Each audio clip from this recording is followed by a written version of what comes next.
Assalamualaikum warahmatullahi wabarakatuh. Kembali lagi dengan saya, Rusdi Fauzan.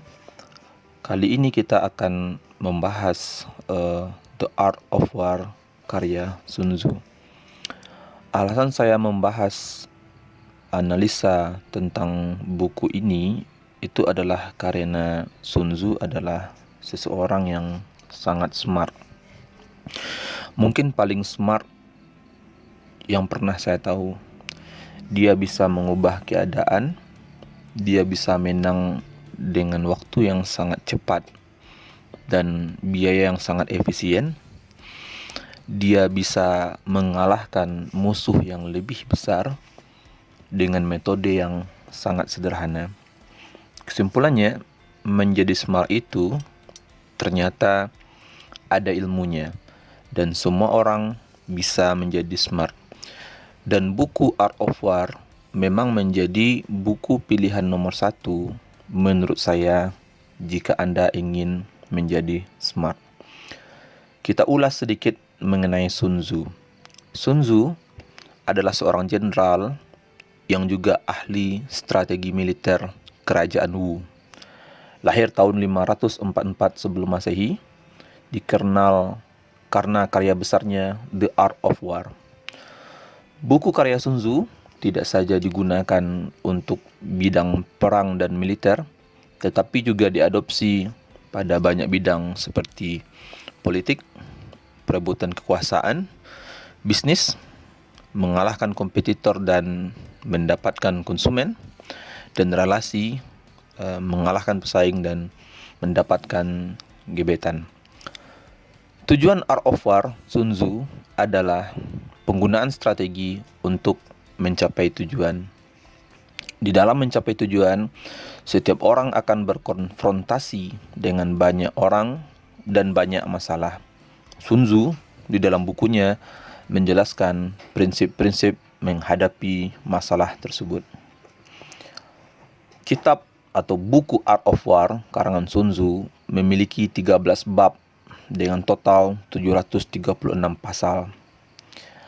Pada channel kali ini, saya akan mengulas tuntas kitab Art of War menjadi 64 topik utama yang tersebar dalam 13 bab tersebut. Di bagian pendahuluan ini, saya akan menjelaskan ke-64 topik tersebut yang tersebar di dalam setiap bab. Bab 1, penilaian dan perencanaan terinci. Di sini kita akan membahas topik 1 sampai topik 5. Topik 1, pentingnya perencanaan terperinci. Topik 2, 5 faktor kunci peperangan. Topik 3, dimensi perencanaan. Topik 4, strategi menghadapi musuh. Topik 5, pengaruh perencanaan terhadap hasil perang. Inti dari bab 1 ini adalah bagaimana kita membuat perencanaan yang sangat detail dan terinci sehingga kemenangan itu bisa didapatkan dengan lebih efektif dan efisien. Bab 2, melancarkan perang. Terdiri dari topik 6 sampai topik 8. Topik 6, biaya peperangan. Topik 7, kalah karena kelalaian. Topik 8, mengakhiri perang dengan cepat. Pada bab 2 ini kita membahas seluruh persiapan untuk perang. Berapa biaya perang, apa-apa saja yang menyebabkan kekalahan dalam perang, dan bagaimana mengakhiri perang dengan sangat cepat karena biaya perang yang sangat besar. Bab 3, serangan strategis. Terdiri dari topik 9 sampai topik 14. Topik 9, menangkap penuh musuh. Topik 10, 4 serangan strategis. Topik 11, 3 prinsip ahli strategi perang. Topik 12, 6 aturan pertempuran. Topik 13, kepemimpinan jenderal. Topik 14, 5 cara meramalkan kemenangan. Di bab ketiga ini, kita akan membahas tuntas mengenai bagaimana cara melaksanakan perang di awal-awal. So, ketika kita menghadapi musuh, kita harus melakukan serangan strategis, yang artinya setiap serangan harus membawa keuntungan bagi kita. Bab 4, penyusunan bala tentara, terdiri dari topik 15 sampai topik 17. Topik 15, prinsip kemenangan dan kekalahan. Topik 16, kriteria ahli strategi perang. Topik 17, evaluasi untuk menilai tingkat kesulitan perang. Di dalam bab 4 ini, kita akan memahami mengenai konsep-konsep kemenangan dan kekalahan dan bagaimana menyusun seluruh kekuatan atau bala tentara yang kita miliki sehingga pencapaian atau kemenangan itu bisa didapatkan. Bab 5, pasukan, terdiri dari topik 18 sampai topik 21. Topik 18, keefektifan pasukan. Topik 19, organisasi pasukan. Topik 20, menang di tengah kekacauan. Topik 21, mengatur permainan. Bab 5 adalah bab yang sangat penting karena di sini kita akan menilai kualitas dari pasukan yang kita miliki. Memiliki pasukan yang besar, kekuatan yang besar, tidak menjamin untuk mendapatkan sebuah kemenangan. Di sini kita akan membahas tuntas bagaimana memiliki sebuah pasukan yang sangat kuat untuk memenangkan peperangan. Bab 6, kelemahan dan kekuatan, terdiri dari topik 22 sampai topik 27. Topik 22, keuntungan bergerak pertama. Topik 23, mengganggu musuh. Topik 24, menghindari jebakan musuh. Topik 25, mengungguli musuh. Topik 26, mengatur lokasi dan waktu perang. Topik 27, menciptakan kemenangan. Di bab 6 ini, kita akan menganalisa bahwasanya dalam setiap pertempuran itu ada pihak yang saling berkonfrontasi atau berkompetisi atau berperang. Setiap pihak memiliki kelemahan dan kekuatan masing-masing. Di bab ini kita akan membahas bagaimana mengeksploitasi kekuatan kita untuk mengalahkan musuh di titik kelemahannya. Di sini kemenangan hanya akan bisa dicapai ketika kita bisa memaksimalkan kekuatan kita untuk menghancurkan musuh di kelemahannya. Bab 7, manuver militer, terdiri dari topik 28 sampai topik 34. Topik 28, prinsip manuver. Topik 29, persyaratan perang. Topik 30, aturan dalam manuver. Topik 31, sikap dan posisi manuver. Topik 32, penggunaan instrumen komunikasi perang. Topik 33, pengendalian pertempuran. Topik 34, seni manuver. Manuver artinya pergerakan yang spontan yang dilaksanakan ketika perang terjadi. Peperangan biasanya dimenangkan oleh pihak yang memiliki manuver yang sangat baik sehingga gerakan mereka tidak bisa terbaca oleh pihak musuh.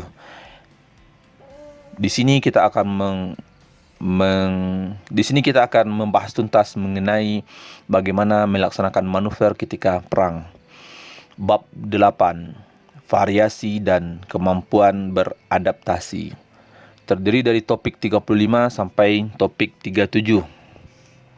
Topik 35, 5 keadaan medan dan 5 pertimbangan strategis.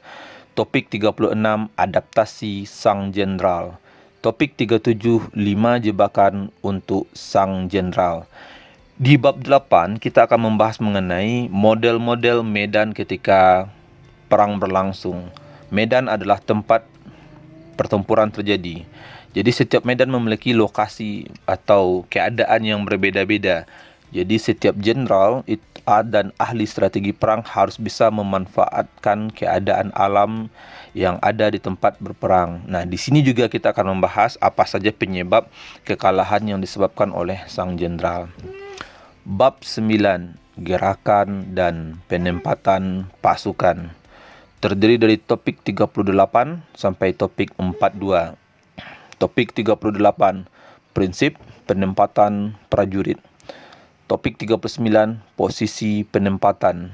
Topik 40, Bahaya Alami Dataran. Topik 41, Menganalisa Gerakan Musuh. Topik 42, Kebijaksanaan Jenderal. Pada bab ini kita akan membahas mengenai bagaimana memposisikan setiap prajurit di tempat-tempat strategis yang telah direncanakan sebelumnya. Dalam menempatkan prajurit, kita harus mendapatkan keuntungan dan tidak membahayakan prajurit tersebut.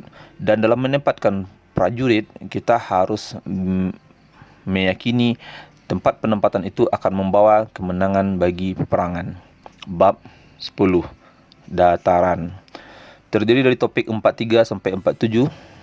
Topik 43, 6 jenis medan dataran. Topik 44, 6 malapetaka pasukan. Topik 45, tanggungjawab moral jenderal. Topik 46, perlakuan jenderal kepada pasukan. Topik 47, memahami peluang. Pada bab ini, kita akan membahas mengenai jenis-jenis medan pertempuran, seperti apa pertempuran itu terjadi, dan apa saja yang penyebab kekalahan atau turunnya moral pasukan. Jadi di sini kita lebih banyak membahas mengenai psikologi seorang pasukan, sebuah pasukan. Nah, di sini kita juga akan melihat bagaimana hubungan dari jenderal dengan pasukan yang akan berperang dan kemampuan jenderal dalam menilai peluang dalam sebuah peperangan. Bab 11, 9 medan pertempuran. Terdiri dari topik 48 sampai topik 56. Ini adalah bab yang paling panjang di dalam buku Sun Tzu. Bahkan ini terdiri dari 122 pasal. Di sini di topik 48, 9 jenis medan pertempuran, kita akan membahas tuntas mengenai seluruh medan pertempuran dengan sangat detail. Topik 49, strategi berbeda untuk medan berbeda. Di sini akan dikupas dengan tuntas apa saja strategi yang digunakan untuk setiap medan yang berbeda. Topik 50, mengacaukan persatuan musuh. Topik 51, pengaturan operasi militer. Topik 52, psikologi ketika berperang. Topik 53, seni menjadi jenderal. Topik 54, 9 jenis medan pertempuran bagian 2. Topik 55, peran kaisar. Topik 56, prinsip pengelolaan perang. Pada bab ini kita akan membahas dengan tuntas jenis-jenis medan pertempuran dan bagaimana mengacaukan persatuan musuh dan bagaimana mengatur sebuah operasi militer dalam skala yang sangat besar. Di sini kita juga akan membahas mengenai pentingnya untuk menjaga psikologi seluruh prajurit ketika berperang. Seorang jenderal tidak boleh mengambil keputusan yang bertolak belakang dengan keadaan psikologi pasukan. Di sini juga dijelaskan bagaimana menjadi seorang jenderal, pemimpin tertinggi dalam sebuah pertempuran. Nah, di sini juga dijelaskan peran kaisar dan bagaimana prinsip pengelolaan perang tidak saja ketika pertempuran terjadi, tetapi juga lengkap mengenai logistik dan segala macamnya secara detail. Bab 12, menyerang dengan api.